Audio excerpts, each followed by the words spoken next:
So first, we already, during the lung assessment, did palpitation in the precordium area. So now we're going to do auscultation. So right intercostal space, listening for the aortic sounds. And then left intercostal space, listening for pulmonic. And then going down to the third through fifth intercostal spaces, listening for tricuspid. And then going down to the apex of the heart, listening for the apical pulse. And then we're going to do those again with the bell. To listen for lower pitch sounds and possibly mid-diastolic murmur, which could be a sign of mitral stenosis, and S3 sounds with the bell.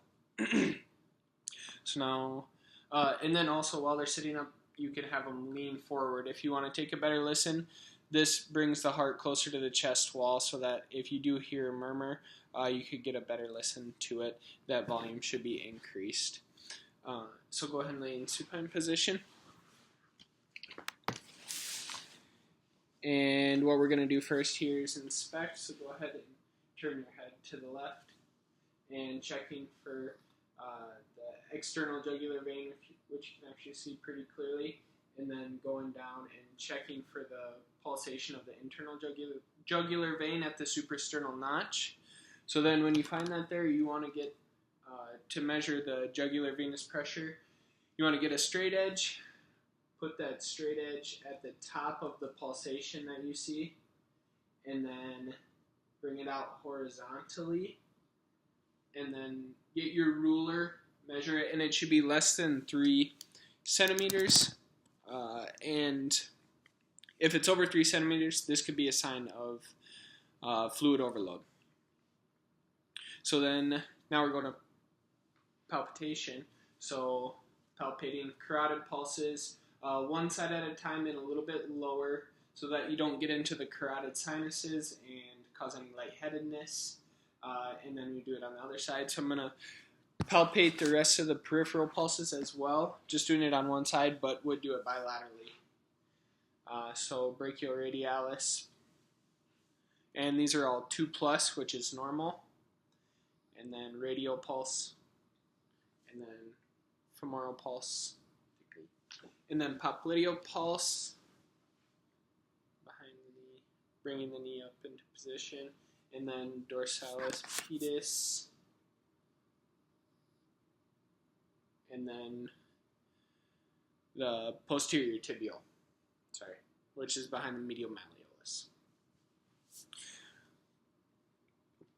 And during these pulse checks, we're feeling for any heaves, lifts, or any thrills. So now we're going to go to percussion. So I'll go ahead and lay supine again. To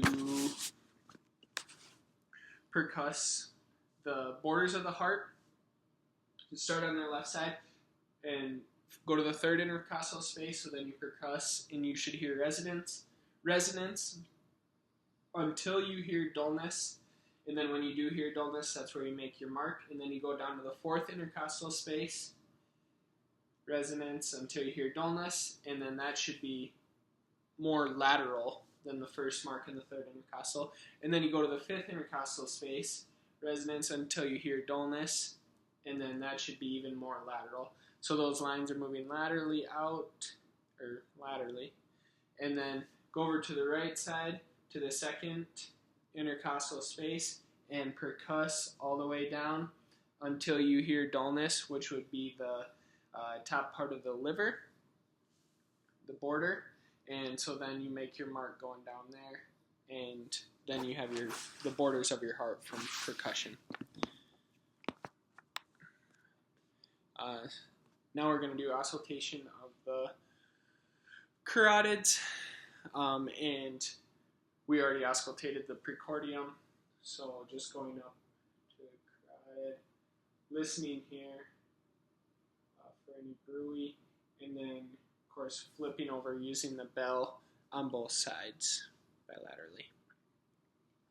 So then the positioning of the patient, we did sitting up, leaning forward, and the supine, and you can do left lateral recumbent. So then just listening to all the same spots again. And what this does is it can bring the heart into a different position and bring it closer to the chest wall. So then left lateral position would be good to hear sounds, especially with diastole, using the bell, listening for any extra sounds at S3 and S4, and any possible gallops as well. And this helps bring the left ventricle closer to the chest wall, specifically.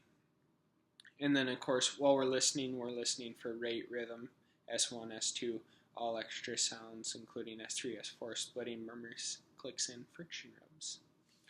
And then while we're doing our peripheral pulse checks, we're also, of course, checking for any edema, discoloration, and asking if they have any pain.